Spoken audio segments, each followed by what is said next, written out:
Yeah, welcome, Sean. Excited to get your insight on a few things, and there's different ways we could take this here. But I think the first one that we'd love to find out is really your own personal pathway into your current role. So I've been in the United States now probably almost 19 years, Gary. First started in the Philadelphia area, was fortunate enough to come over and work and coach probably 23 years of age with some former kind of teammates of mine, and really developed a love for coaching and getting involved with youth. From there, 15 years in Philadelphia, working with an amateur club, FC Delco. We had great relationships with the Philadelphia Union, so got a wee taste of the kind of professional game and what that meant and the environment that they created. From there, got a great opportunity to go out to Arizona at Barca Academy, which is a kind of a partner of FC Barcelona, their only residential partner in the world. So went out there and again, just an opportunity to learn that methodology, the way they do things, the how in depth it was just it's a brilliant experience for myself as a kind of coach and a director. And then probably maybe 2.5, 3 years sooner than I'd hoped to go back to the East Coast, an opportunity come up with the New York Red Bulls, which was, it's again very fortunate to get the call and do the interview process, and went to Europe as well as New York, and it was a comprehensive process. But I knew right away that was going to be the club for me. Just the everything about it, the people there, the culture, the kind of global aspect, that the opportunity to really even learn and keep developing was just one we couldn't turn down as a family. Made the wife happy as well, getting back to the East Coast, which is always important. But no, it was just a great opportunity, and been in the job since the end of July now, and it's I genuinely say, when I say this, I mean it. It's surpassed every expectation. So it's that's how I'm where I'm at, and I'm loving every minute. Brilliant. Let's talk about the Barcelona methodology. I mean, what changes when you're impacted by that there? What kind of changes did that have in your coaching philosophy, your session design? Where did that impact and how? I think when it came to their methodology, it was a lot of non-negotiables. They're one of the few clubs I think worldwide that you can say is their culture and identity is more important than any first team coach. And it doesn't matter. I think you look at Ajax is probably another one as well. And, I'd like to say Red Bull, we're very similar as well. And our playing style and our philosophy and culture is more important than anything. So, but it's a lot of non-negotiables, and, they always say plan B is do plan A better. And it's just, methodical in your possession phase, and they want to dominate every aspect of the game. When you're build up and you're against the ball, you're counter pressing, whatever it may be, is just, listen, it's almost an arrogant approach if you like, but this is our ball and that's it. If we haven't got it, we're getting it back. There's no defending, it's recovering the ball, for example. All their terminologies is used towards a positive kind of mindset versus a negative mindset. No defending, it's ball recovery. And, for me, it was it probably got about 30 directors of methodology there. We were lucky enough to go to La Masia twice and take some of our top prospects there. And just the watch under nines and then watch all the way to the Barca B. It's just consistent through it. Like everything they do, from the structure of the sessions, which is for me, it was the most important aspect of the way they play. Your rondos, your small positional games, big positional, and it's not rocket science. It's just everything's opposed. They really didn't believe in anything unopposed. Was something that really stuck with me. They weren't massive on the yellow men, so to speak, the old mannequins and that kind of stuff, but just to see the younger players just do it exactly like the second team, and it was just amazing to see. The ball just moving. One of the things the coaches told us when we were there is you should be able to close your eyes and just hear it if it's a good session or not, like pop, pop, pop, pop, pop, and that's what they believe in. And the rondos to the positional games, which very expansive. Disciplined in your positioning and making sure you know your role, and you're trusting your teammates to do their roles and what have you. So a lot of work goes in with the methodology side, but then they simplified for the players, which I thought was really interesting. And I thought was, we were Barca Academy. We American boys from all over the country. Like, how do we get them to play a Barca style of play?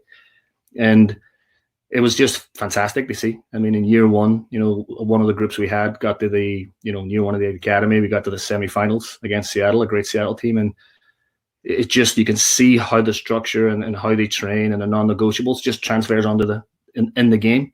It was an invaluable experience for me. And again, some of those players have gone on to some really good things in only 2.5 years. I think there's probably 5 or 6 of them now signed, maybe 7 signed pro contracts. Wow. What was their attitude, both with the methodology and with your visits to the Messiah? What was their attitude towards sports science at the youth level? Towards sports science, I mean, a lot of stuff is like, listen, it's all with the ball. It really is with the ball, and there was more of a focus just on the way of playing versus the sports science, strength and conditioning. So one of the things they were really against any strength work, physical work until after 15, for example. Everything was based around decision making, the cognitive learning, obviously, and that's what they valued. Some of the terms that were just, you could hear them, young, old, doesn't matter. Giving the ball away is irresponsible, not reacting positively is unacceptable. Just those little simple terms. It's just, all right, that's in possession, out of possession, done. It's just a very simple, short, concise, but that was, I think, the sports science piece. And we had some discussions with the kind of director's methodology that we're in Arizona about, some functional training, some unopposed, and they just at that time anyway, were very much against it. Is that everything has to be with an opponent, everything has to be with a decision. Who would we argue? Well, Red Bull would have a similar model in terms of imposing their game style on other teams. Where are the biggest similarities from being inside of both? Against the ball, like you say. I think, listen, it's, whether it's press, the reaction to the counter press, as soon as the ball is given away, you should have enough numbers around the ball to recover it quickly. And if you don't, then it's, again, the willingness to work to recover and get it back. And that's the mentality. It's to make the opponents feel uncomfortable, right? Is to make their life uncomfortable, not allow them to build up, not to give them time on the ball. But I think the higher level you go, obviously, you can't run around like Egypt Sealer. You have to be a bit more strategic where you're setting traps, you know what I mean? And depending who you're playing against, if you can't just go and high press, they're going to knock it over you, then you're in trouble. So as they get older a bit, and certainly within our methodology and how we teach is a bit older, then it's not just the willingness to work, it's the when and whys, and against the ball, that's really important. The differences, Gary, with the ball, definitely, obviously there's differences in, one of the things I learned, which was very fascinating, Barcelona like to do things opposites. If you win the ball, a lot of teams just want to go forward. They like to go back because they're so expansive and they want to be in control. Obviously at Red Bull, we want to go forward. Can we play forward? Can we look vertical? Can we, exploit the opponents in that moment? That's one of the major differences, I'd say, with the ball. But, at Red Bull, we're evolving.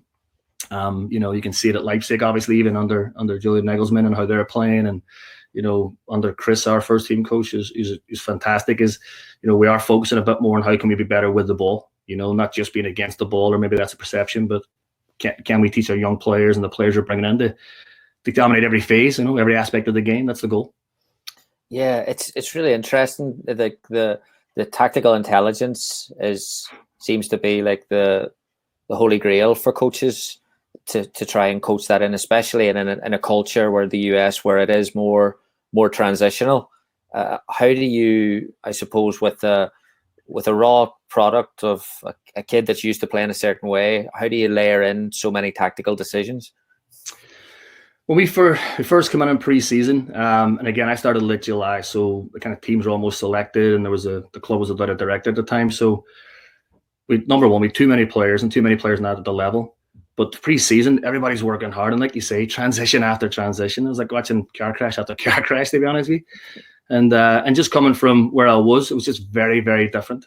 The only changes in tempo was 100 to 120 versus, we really try and emphasize 100 to 70. That's like a simple little term we have.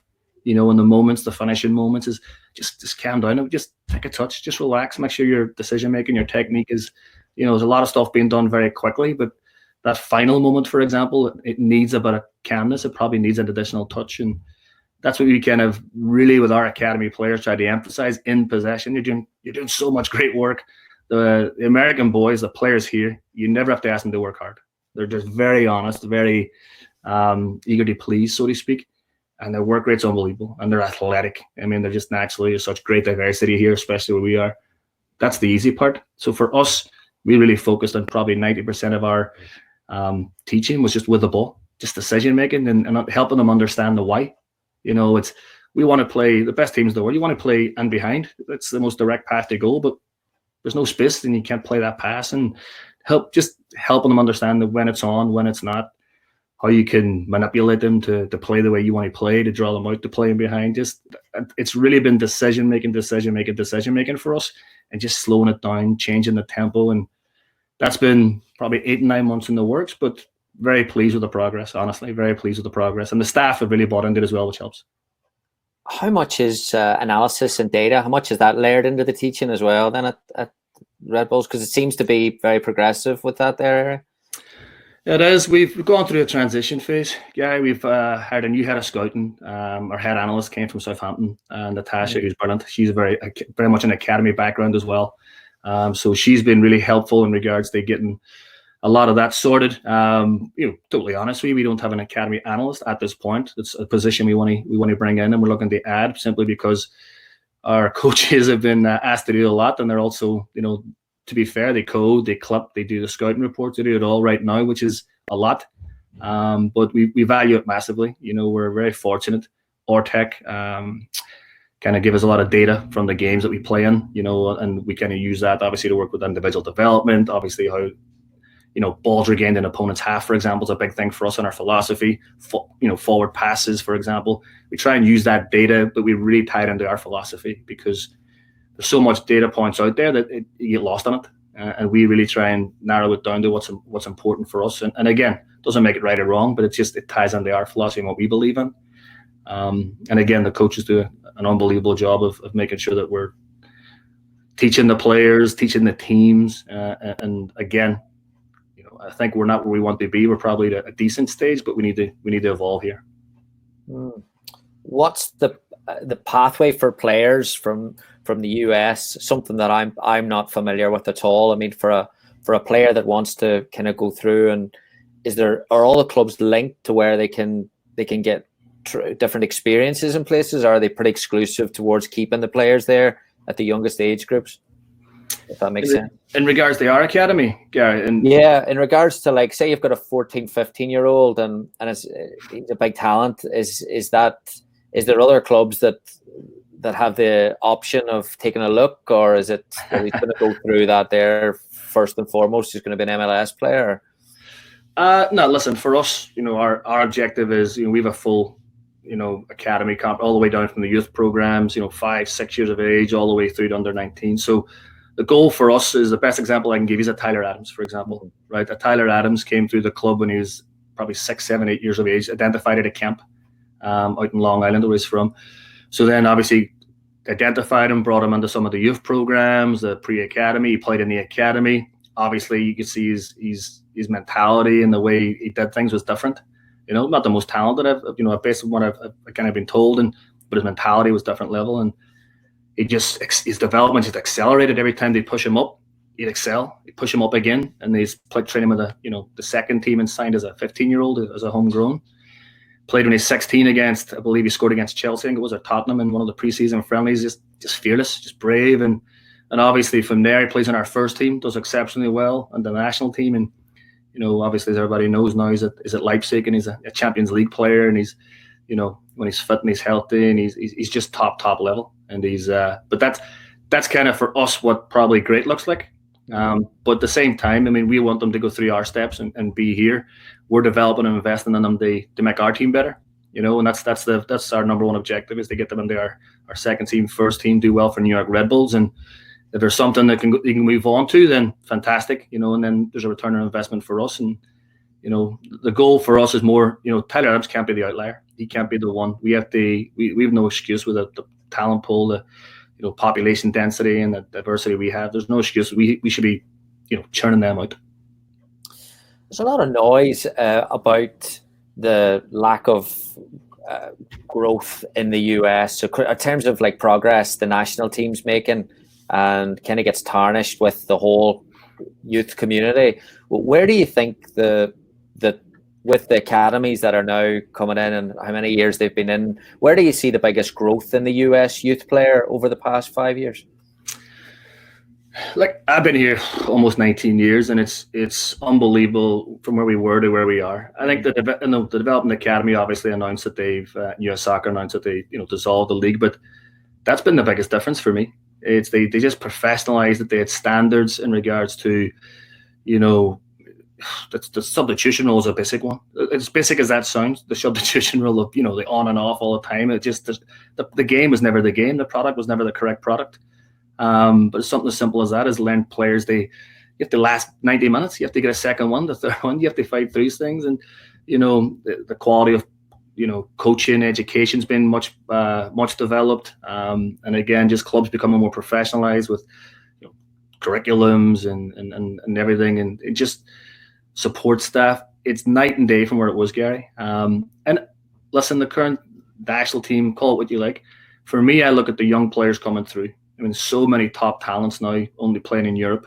With not just Pulisic, you get Reina, obviously Ledesma. The list goes on and on. Of young players that have come through, an academy system. The younger ones, those probably younger than Pulisic, but one of our boys at Barca, Matthew Hoppe, is at Schalke. Signed for Schalke from us. He's in the 19s. He's banging in goals, doing well.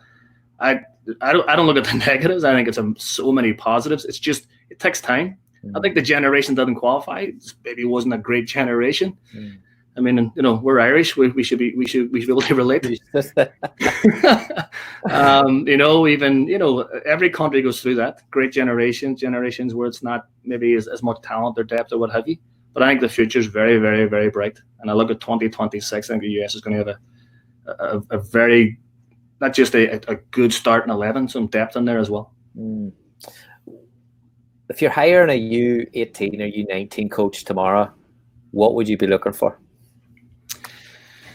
I think for us, it's tied to the way we play. Somebody who's just, genuinely passionate and energetic, enthusiastic in what they do. Somebody that's very open-minded, that comes in with understanding that, listen, you're coming to a club where it's this philosophy will, and this way of doing things will outlast anybody who's here before you and will be here after you, and somebody is humble is massive. I think it's the humility is a massive piece to this, and being okay with not knowing having all the answers, as none of us do. But just somebody who's able to relate to the players is huge for me. I'm a big believer, and it's a high percentage of being a good coach is how do you relate to the players. I think sometimes we get lost in what we're saying, and complicate a very simple game, and sometimes we tell our that that is, listen, the key is to know when to not talk.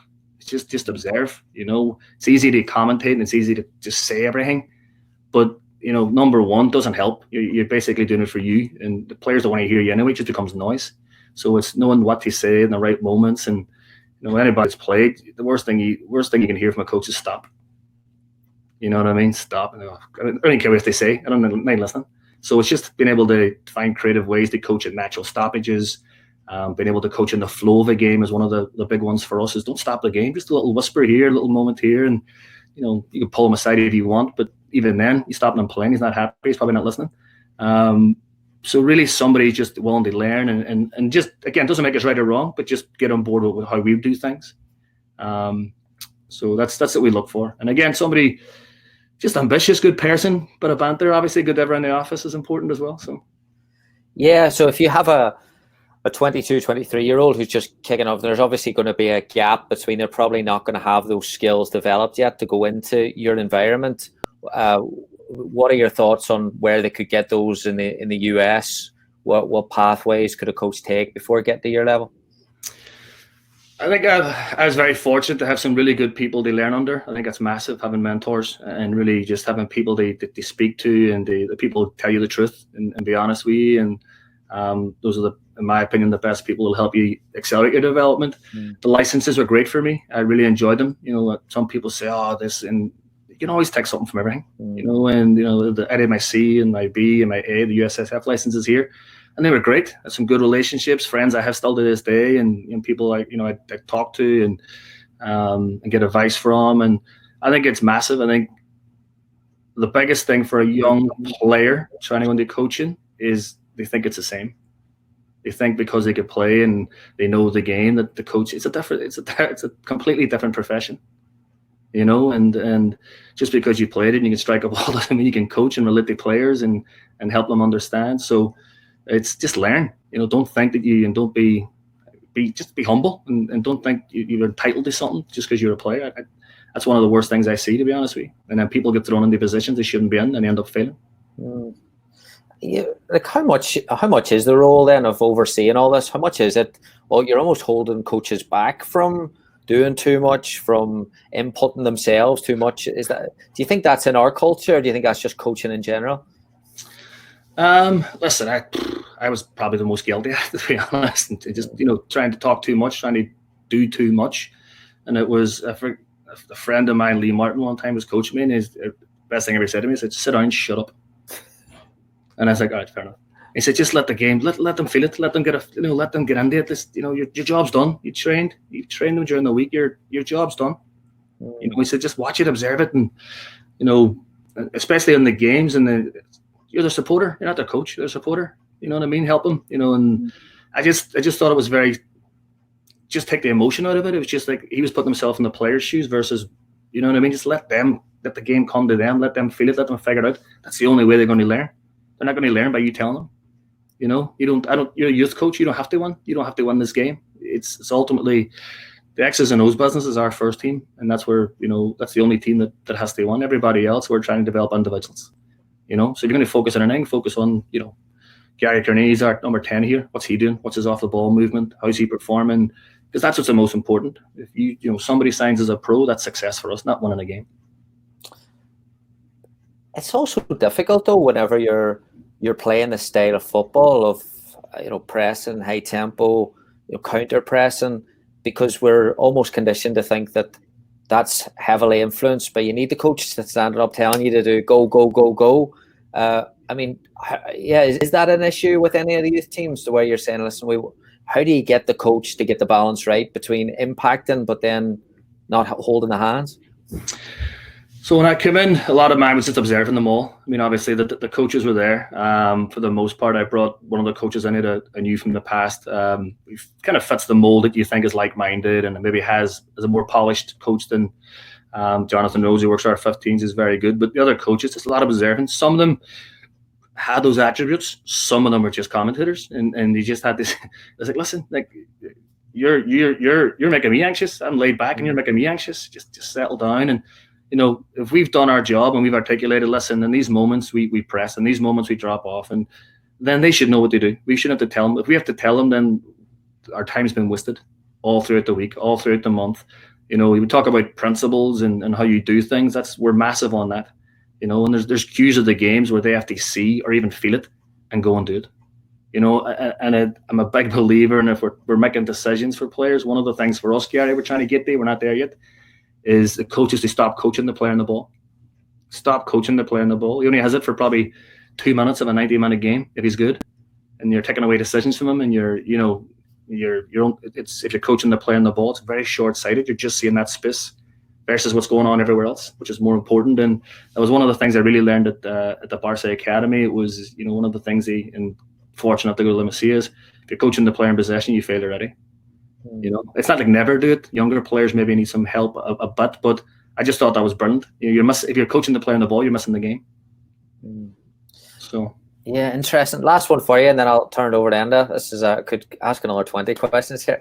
The competitiveness is a word that I spoke to a coach the other day and was talking about coaching competitiveness, and then Martin O'Neill, I know, said it whenever that he wants that in the 15, 16-year-old. It's something that in the English academies, it looks like they're having an issue with, maybe because they're getting too much too soon, or the facilities but we're also doing that in America, Sean. Like, we're spending fortunes on these brilliant facilities. Do you think that can take away a little bit of grit from players, and how do you get the balance right, I suppose? I think everybody has this discussion about, are they entitled? And I agree with you, they're getting too much too soon. Right, with the hunger goes and the desire goes, and when we played, we were polishing boots, right? The pro, you knew your place. You were cleaning changing rooms and you're polishing boots, and you're hoping to get a few quid at Christmas. They go for a night out. That was it. So we have to be careful with that. I think there's various ways to do it. I mean, some of the top talents and prospects for us get pushed up or maybe a chance to train with the second team, and then they think that's it, but then bring them back down again. How do they react? Like, what's their mentality in that? You know what I mean? Are they sulking? Are they? It's like, listen, there's nothing given.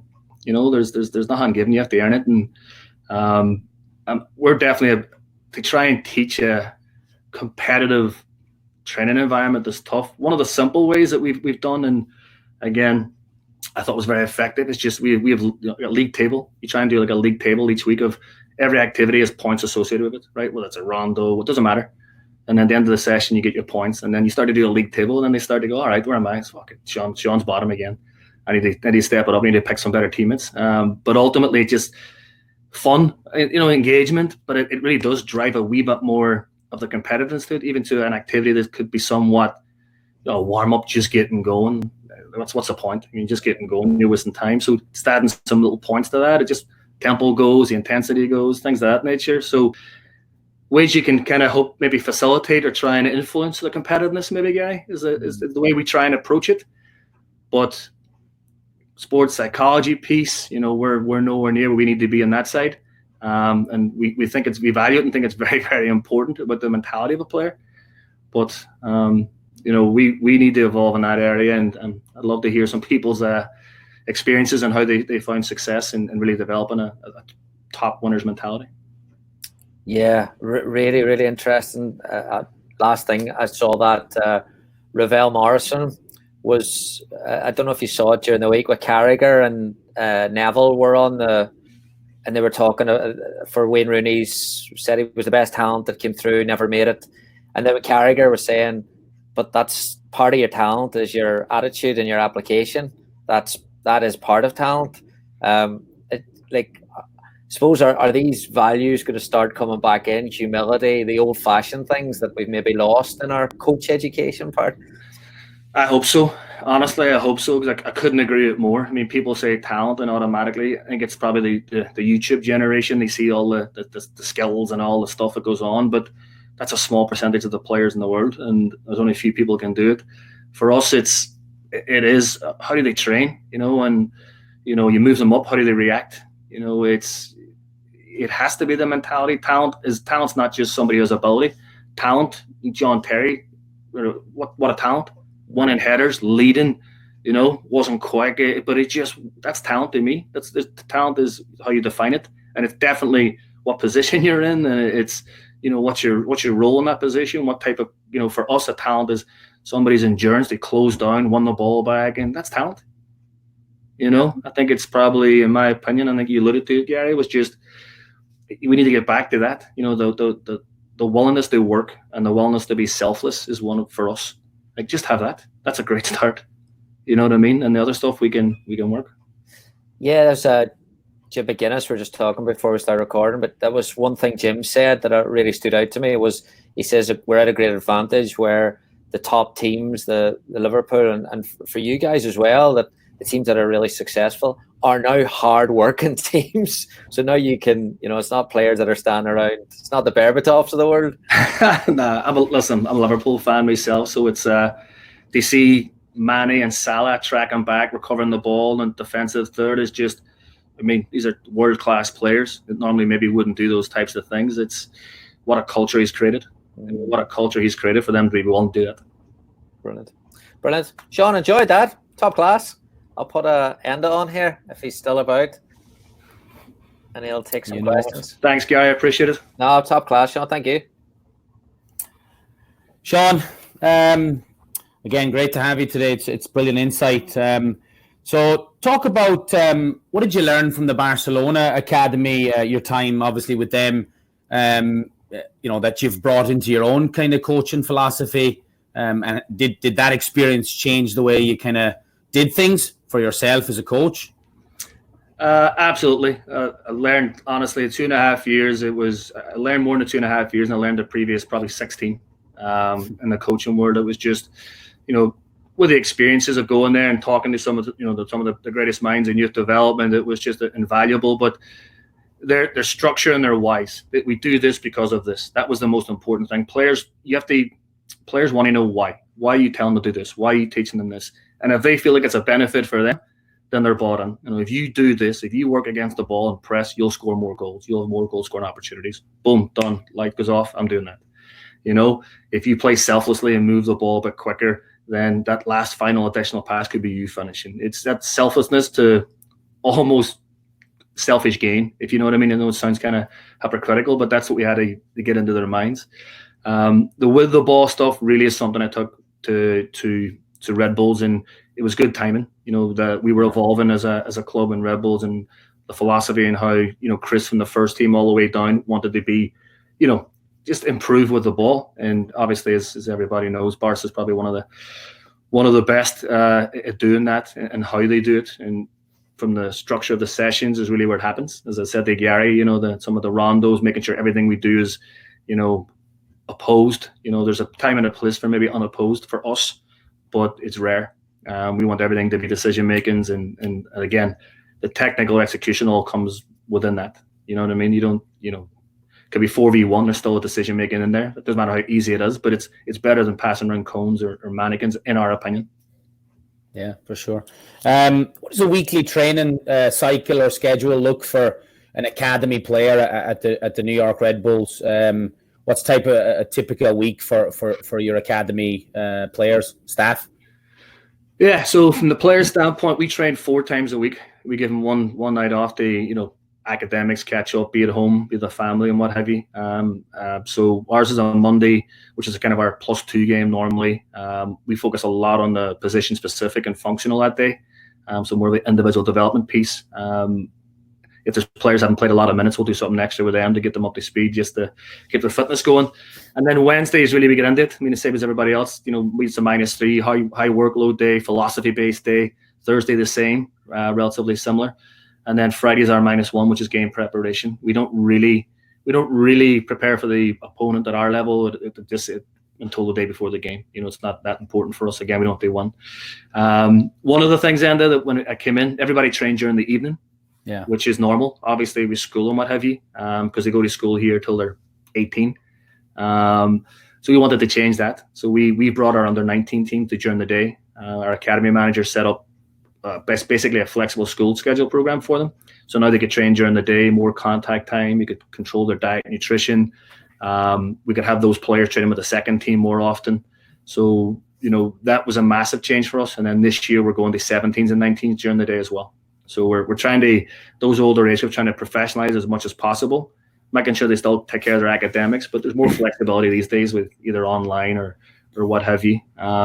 So then Saturday game day, Sunday's rest. I mean, that's a normal schedule for us. Staff-wise, we come in about 10 o'clock and, you're there to whatever, 9:30 at night. But again, I'm a massive believer in, we have full-time staff, so they got families. They need to be home with yourself, with your Wayne's and that, make sure not burn the house down. So like that Tuesday night, just stay off. Don't even come in the office. You can work from home, and take that day off to be with the family, have dinner at night at a normal time with your wife and Wayne's and that type of thing. And then the Sunday it's off for the most part, but as you know, sometimes there's games and what have you. But I think it's a decent schedule for everybody involved, and people a lot smarter than me have said that this schedule kind of works from a youth development standpoint, a periodization standpoint. So I tend to listen to people that are smarter than me, and there's lots of them. So obviously it's a tough time for everyone in the football business, Sean, and everyone's kind of off, but there has been some change within the US soccer. What excites you about the MLS Academy League? Have you thought much about it? Like what's the most exciting thing for you with those developments, or do you have anything exciting about it, or how do you look at it? No, definitely. I think this is for us, there's going to be a lot of positives coming out of this. With the MLS getting involved in it, trying to structure, it's an opportunity to really. We have a lot of benchmarks domestically, but we don't really have benchmarks enough internationally against top academies. So the new league structure will hopefully give us an opportunity to play, more Liga MX teams, for example, whether it's European clubs. We have limited opportunities to do that, and I think we're really trying to grow that side of it and see how our players match up. I mean, we're very fortunate. My first couple of weeks on the job, we had a tournament in Austria with our 2004s. So we got to play against Chelsea, Valencia, FC Basel, and you think over here, they're going to be top academies, which they are, but we're right there. We end up, we drew with Valencia, drew with Chelsea, beat Basel, and you're just, you're right there. The players are competing, so we need more of that. Our 06s played against PSG. They beat us. They were quality, but they just need to see that those players culturally just have something different. It is ingrained in them, and it's part of their culture. They have a different, in my opinion, a different feel to the game that maybe some of our top players do. And again, it's not quite ingrained in the culture here. We're almost there. We're making massive strides, but other places obviously, we're doing it a lot longer, so it's expected. Yeah, for sure. Talk about the recruitment in the Barcelona way. How much of an impact did that play in the style of play? Like, was recruitment a massive factor within that? And can you tell us much about that? But massively. I mean, ultimately, listen, you need players that fit your philosophy, and this is the thing. Sometimes you're bringing in players that might be talented, but they just don't fit what you're doing. And it's definitely different for us at Red Bull and the types of players we're looking for, in the not only the physical attributes, but just their profiles, so to speak. And we've a new head of scouting at Red Bull, and a massive piece to him is at the youth level. I believe they're nowhere near the finished article. They're not the finished article at the first team level. So can we get players with weapons? What do they have special? For us, to somebody very quick, the ability to stretch opponent running behind. I need, a lot of times, I need to work technically. All right, then that's our job. We have to develop him. We have to work with him, but he's got a weapon that's really interesting, so let's bring him in.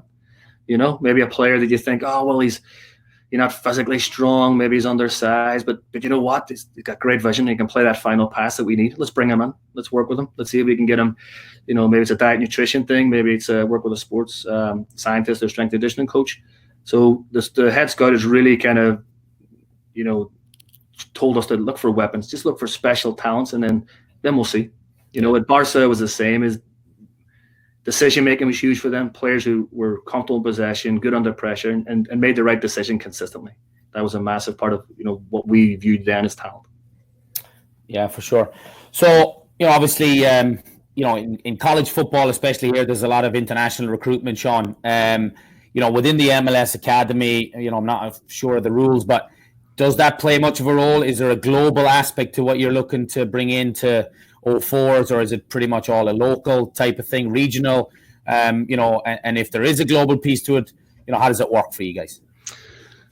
So when we came in, it was all local. There was no residency component of any. They're in the talks of it, and the hums in place. So we got a homestay program, which is the same. I did the same. Live with a landlady and digs and all that kind of stuff. So we kind of brought that in. We 4 or 5 players that were. 2 of them were out of market, so that way obviously we could bring them in, stay, improve the environment that way. But 2 of them were actually in the region, but just the living situations weren't great. So we had to, the top talents, we see them on a good trajectory, but we needed to get them in, get them proper meals, help them with education, have them more contact time with them. So we moved 2 of those players in as well. So right now we're just at 4. Obviously the goal is to grow that, and down the road have some residency component. That was the biggest advantage of Barca Academy with 120 residents. Everything's there. Yeah. School's there. You just eat, live, and breathe the game. And I know you've been there. It's in the middle of the desert. It's kind of on its own, which is great. I think it's because people are there for the right reason. The players are there for the right reason. People may be surprised that you develop pros in there, but it doesn't surprise me. It's an unbelievable environment just for developing top talent. Julian Araujo, LA Galaxy was there for a year. He was in the last men's national team camp that was called in. Just a top player, great mentality. And, Bryce Duke was there, just signed for LAFC. From, Matthew Hoppe went to Schalke. Just players that have the right mentality, that want to be pros, that just want to move on to the next level. Yeah, for sure. It's a great place. Do you think the pay to play model kind of holds like, gets players lost in the system? Do you think that holds, youth development in America kind of back? Obviously, again, a huge hot topic in this country, but what's kind of your thoughts on it? I mean, obviously clubs have scholarships and kids do get in, but where do you stand on it, Sean? So I've always often thought that's an excuse in regards to, I don't think it's money. I really don't. When we were at the amateur club I was at, we had a scholarship fund. The cost was never, ever a reason. There was always ways they paid for it. I think transportation is probably the biggest issue. It was just getting the players to a certain spot. You do it years ago. You pick up players and do stuff that you shouldn't be doing. You know what I mean? Liability issues and whatnot. You just shouldn't be doing those things. So, even at Red Bull, we're thinking, like, how do we get players that are in Queens and Brooklyn? How do we help them make a decision, Red Bull versus somebody else?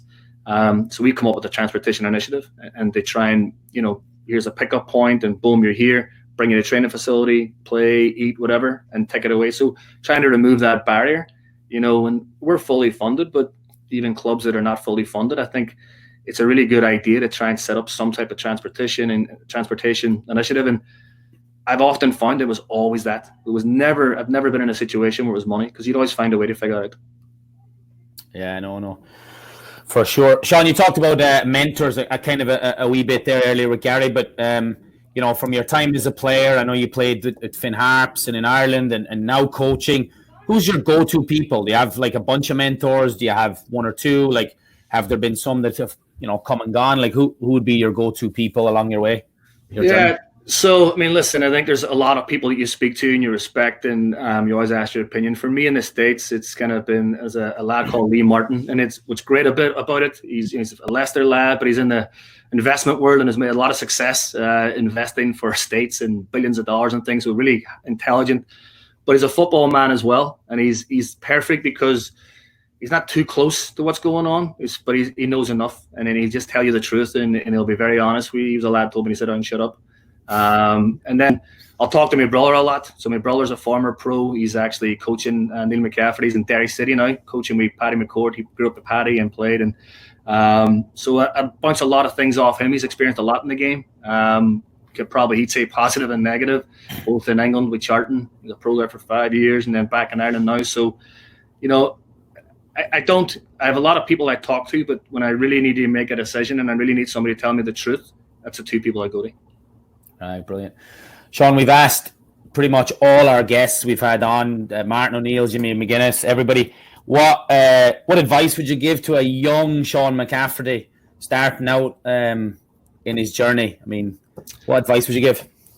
Yeah, listen, it's just humility is key. It's just willingness to learn and grow and listen and, not think you have all the answers. I think sometimes we come into it young, and again, having maybe played, and mine was a very modest level, but you probably come in thinking you know more than you do. And I definitely experienced that, and I think that's why mentors are good and people who are not afraid to tell you what you don't want to hear.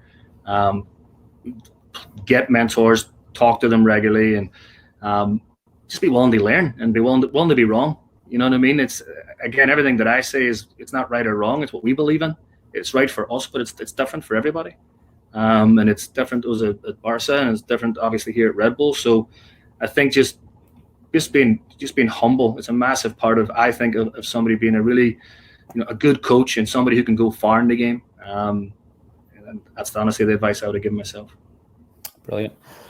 So I think I asked you this the other day a little bit, and obviously, like myself, you're gone a long time from Ireland. But how much you played, I think, at Finn Harps, like I said, Limavady maybe, and you were in England for a bit as well. But growing up, Irish football is a lot different these days than it used to be.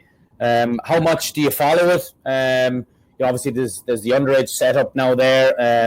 Obviously, your brother's back. And how much do you follow it? How much can you take from it? Obviously, do you find yourself looking at the lads you're working with now going, you should have seen what I was training on, when I was 15 in Derry or whatever. So, Irish football obviously changes. We big talks of an All-Ireland League, and, how much do you stay in touch with it, Sean? Obviously you're a busy guy, but how much does that play into your life? Do you look back on it? Do you like watching it? Do you like getting involved with it, talking to the brother? No, definitely. Listen, obviously, growing up in Derry, big Derry City fan. My dad took me to games all the time back in the glory days, and Benfica came to the Brandywell and what have you, was brilliant.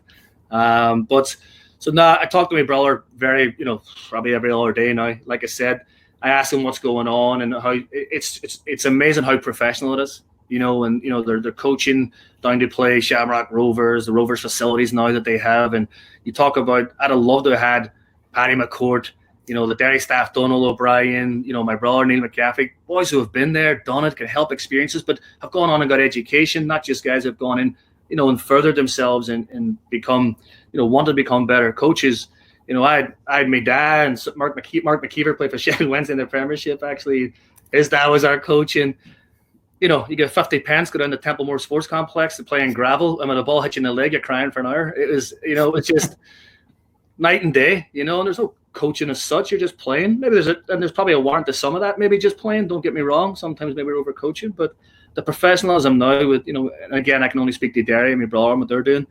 The strength conditioning, sports science, the diet nutrition, they're making sure they're getting the proper meals. I had a bag of bloody M&Ms and Marses and what have you on me. So I thought we were at a massive disadvantage when I was growing up. We used to go across to England all the time. We go to trials and Everton and they were just so professional. They were just they had a professionalism about them that we didn't have for the most part as Irish lads. Maybe I was just me, but I just felt that. I just felt like maybe we didn't get if it had been a better setup and more professional environment in Ireland, which it looks like it's going towards. I think it's only going to help develop more top level players. And I talked about the All Ireland League. I played for Finn Harps, and then you go down to Dublin for a game. The Northern Irish League was normally better because you'd have a job as well. It wasn't very professional, so you'd have a job and have to train and go to the games. So you're like, all right, the Northern Irish League, let's travel, and what have you. But I think that obviously looking at the Republic now in the League of Ireland, full-time players now. It's full-time. It's a full-time job, and it's the way it has to be. And I think it would only help, in my opinion, the North as well to get on that same type of schedule. And you talk about if you can do that, you can get more full-time staff into youth development, which I think is huge. These other people are still doing jobs and they're going to work with the boys at night. That's tough, and it's tough to plan your sessions properly, to reflect on your sessions. It's very, very tough to do all that. Everybody's trying their best, but I think if we can professionalize it, then from top to bottom, first teams to youth, it'll only grow the game in my opinion. Yeah, for sure. Last one for me, and then I'll pass it over to John. So, New Jersey, New York, I lived there for multiple years, massive South American, Latin American culture. What impact does that play within the New York Red Bulls academy, first team, second team, whatever it is? Yeah, listen, one of the strengths we have is diversity. You know what I mean? All different, people from everywhere. So it's one of the strengths that we have. I think even from a fan base standpoint is that Hispanic culture, if you like, Latin culture is brilliant. It brings an atmosphere to the place. It brings a joy and a love for the game, if you like. And even again, my time in Arizona, a lot of Hispanic players there as well. So, you picture a Derry man learning Spanish. It was funny. Not as funny as the Geordie lad there, Jed Quinn, speaking Spanish. That was the best. But you try and connect with players, and it's a massive part. We've lots of Hispanic players in our club that are, and again, I think different cultures bring different things to the game. There's a different feel to the game for, we've some Portuguese boys, big Portuguese influence that are just comfortable on the ball, see things differently, feel for the game. Maybe you get somebody, big centre back whose dad was Irish. You just go up and head the ball, give it some, maybe stereotype in there, but ultimately, you best of both work. Can you blend it together and make a group that's, that works? I think I'm a massive believer, and you need that different diversity and different ways of doing things in different moments. Absolutely. Well, Sean, it was absolutely fantastic. I'm going to pass you over to John here, but I've enjoyed chatting to you. I mean, I've enjoyed meeting you when I visited you in Arizona. It was brilliant, and hopefully I get to see you again. And you're flying the flag high for the Irish over here in America. So well done. And I appreciate it, pal. Thank you. Absolutely, Sean. Cheers. Cheers, John. Great stuff, Sean. A question no comment. Lady. Try to stitch me up here.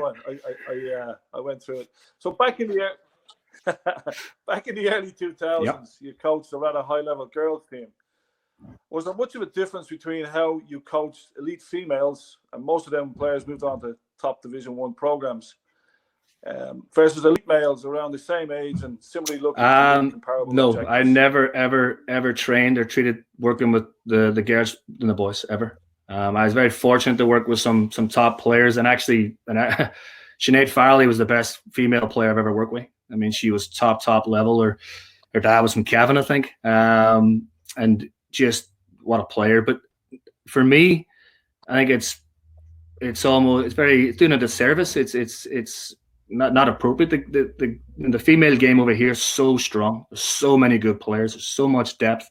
That when I was fortunate enough to work with those teams, it was just, wasn't. I go from a girls session to a boys, no difference. Absolutely no difference, John. The demands were the same. The theme, everything was the same. I think when people say you have to do it differently, I honestly think that's really, for me, it's not appropriate. Gotcha. Excellent. There's another one that came in. At an amateur club, parents have a huge influence. Any advice on how to engage parents and keep them focused on supporting? So for what we learned through trial and error, I think when you do your pre-season meetings, call it your onboarding, this just being transparent and honest. Listen, this is what we're going to do. This is how we train. This is what our philosophy is in playing. This is our philosophy in playing time, which is always the biggest issue with clubs like that, with parents with a pay-to-play model. The playing time's an issue. You know what I mean? Because if listen, I have children myself, and my daughter tried to play a little bit and she wasn't very good. Obviously took after me. So, but ultimately, if she's not playing, then she's not enjoying it, and if you're paying towards it, maybe you think you're entitled to something. I think for us, we just, listen, this is what we are. Keeping smaller rosters was always a big thing for our club. Don't take a player in your teams that you're not going to play. It'll eliminate so many headaches and so many conversations down the line, and it's, we were just very transparent with the parents. They don't have to agree with you, but at least you're being honest. They can respect it. And to give them the whys. Listen, this is, your reports, always give them updates. The players and the parents and the mid-season reports were massive. We actually used a wee app. I guess some Folly boys used it, After Action, John, which was great. After every game, you give them a little report on the game, okay, just on their phones. How do you think you played? What do you get out of 10? And the coach does the same. And it just kind of keeps them engaged and it gives them constant feedback. The parents obviously will take a look at it. So if you get them aligned with you and kind of run in the same direction, it eliminates a lot of the headaches we find. And again, through trial and error, we didn't get it all right, but towards the end, I thought we had a really good balance of them supporting us, and we're able to deal with those difficult situations because we were transparent. Excellent. There's two more for me. What, in your opinion, is the one aspect holding back the US from developing consistent world-class players? I know you mentioned Tyler Adams. So what's the aspect holding the US back? Listen, again, I hate to say the negatives about it, because I think we're doing such a good job, in my opinion, of developing young talent. I think the clubs from the amateur to MLS are so much more, so much more well-rounded. The professional staff, people with more education, willing to learn. Everybody's working for the same goal. You only have to look at the amount of players that are overplaying in Europe, that have developed to that level. And it's going to just keep getting more and more and more. And now the structure's changing, which I think, if I had to say there was anything hindering us, John, was probably the structures of the leagues. I mean, the second division's relatively new. So maybe some players are getting lost. Going from a youth to a first team was just too big a jump. Not enough MLS teams at that time, for example. So the second teams have been a massive plus in incorporating that. I think, again, just the benchmarking ourselves against the international standards is huge. It's not a country, it's a continent. It's so big. You can do all the domestic stuff you want, but how are our top academies, MLS or even non-MLS, how are they faring up against some of the top Mexican academies, the top South American, European? We need to know that, because I don't think we're as far off as we think. But let's find out. Okay, so obviously with the DA going away, that will allow you then to go play international games. Exactly. I think it just puts a schedule in place where, we're able to free up more weekends or do more creative things, bring clubs in and just get those games. So it's vitally important, in my opinion, for these top talents. Excellent. So last one, where do you see yourself, obviously tracking your pathway and where you've come from, where do you see yourself in 5 years? Are you happy at the academy level? Would you like to elevate yourself into the MLS first? Nah, for me, listen, I love this position. I think it's a specific position. I think, when I made the decision when I came to Red Bull of an academy director versus a coach. because obviously here you're doing academy director and coaching a lot of the same. But I think the youth development is massive, and how we're going to do everything we just talked about. How can we develop more top level players? How can we develop more youth players into our first team, which we do to a decent level now? But how can we develop more Tyler Adams? Those types of players. Sean Davis, our captain, just a top young talent. And so for me, I genuinely mean this. I hope I'm in the same position in 5 years' time. I've no ambition to go and do something else or be something different. I want hopefully a better academy director at New York Red Bulls in 5 years. Excellent. Great stuff. Sean, thanks a million. You've been very John, pleasure. Good seeing you again. Appreciate it. Thanks, Sean. Appreciate it, man. You too. Okay, folks, that's a wrap on their 6th webinar. Join us next week. We'll have some details out. We're working on a couple more Irish people involved with the MLS. Thanks, Gary. Appreciate it. Take care. See you. Thanks, Sean. Thank you. Thanks, Sean. Bye.